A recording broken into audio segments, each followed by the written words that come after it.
Deidre, I wish my mother could have heard that. Thank you very much for such generous words, and thank each one of you for being here today. I'd like to introduce my wife, Adele. We just had our 54th wedding anniversary.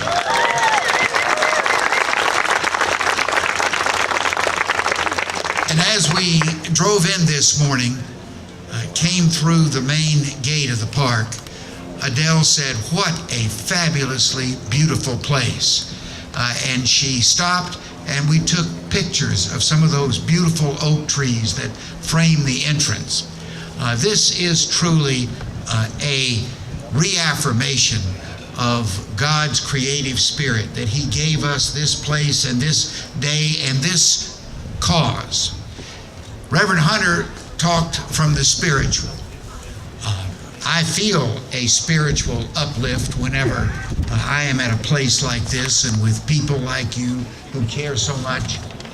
But I'm not a spiritual person trained as is Reverend Hunter. I even need human beings to come and save the microphone. I am a public person. I will even admit to being a political person. And frankly, both the spirit, which tells us why we're doing this, and the public and political, which tells us how we can save this beautiful place, come together today. We've got some good news. I bring good news. And you may have seen it yesterday in the Orlando Sentinel. And that is that the powers that be, who had been fairly dismissive of what's happening to this river, who had tried to ignore the increasing degradation, the fact that this river has almost 500% more pollutants in it than the scientists say it can absorb. The scientists say that 2 of the springs that feed this river now have fallen for the last years below an acceptable flow of water. This is a beautiful river, but you can see some of the marks of sickness on the bottom of the river, the algae and the non-indigenous growths. But what is the good news? The good news is that your voice, even before you came this morning, was heard.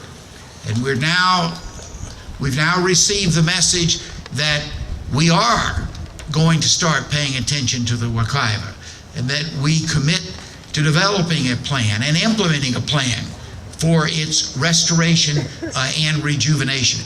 Applaud yourselves, because that wouldn't have happened without you.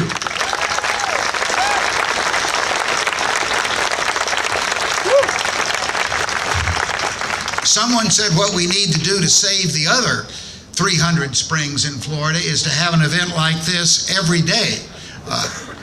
That's not likely to happen, but I believe that the energy that's coming out of this event will be an energy that won't just benefit the Wekiva, but will benefit Silver Springs and Rainbow Springs and Fanning Springs and Econfina Springs and streams all over Florida.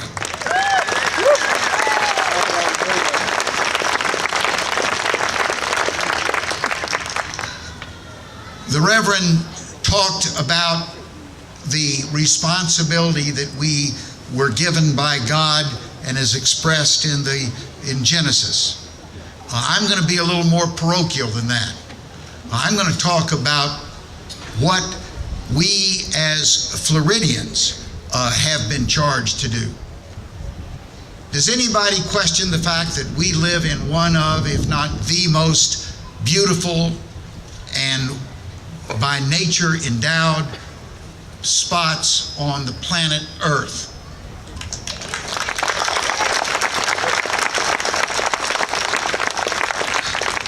Now, for a long time, people didn't believe that about Florida. They looked at Florida and they said, this is a swamp. This is a wilderness. This is a mosquito-infested peninsula. It's not a place for human beings. And therefore, it's our obligation to change it so that it will be more acceptable for human beings. And so for a long period of time, we let many of our great treasures, like the Wekiva, like the Everglades, like the Apalachicola River, gradually degrade. And we said, that's okay, because they aren't important. They're common. They're just like one piece of corn is like the next piece of corn. They're a commodity. Well, friends, that day is over. Today we recognize and applaud. We recognize and applaud that Florida is not common. It's not like just every other place. It is very special. And we are special because God has given us the opportunity to inhabit this place, to take advantage of all of the beauty that surrounds us this morning. But having been given this gift, we also have been given a responsibility. And that responsibility is not to ourselves, but to our children and grandchildren. We have the obligation, having accepted the right to live in this beautiful place, to transfer it to our children and grandchildren better than when we received it. That is our obligation. We are taking an important step in fulfilling that obligation today.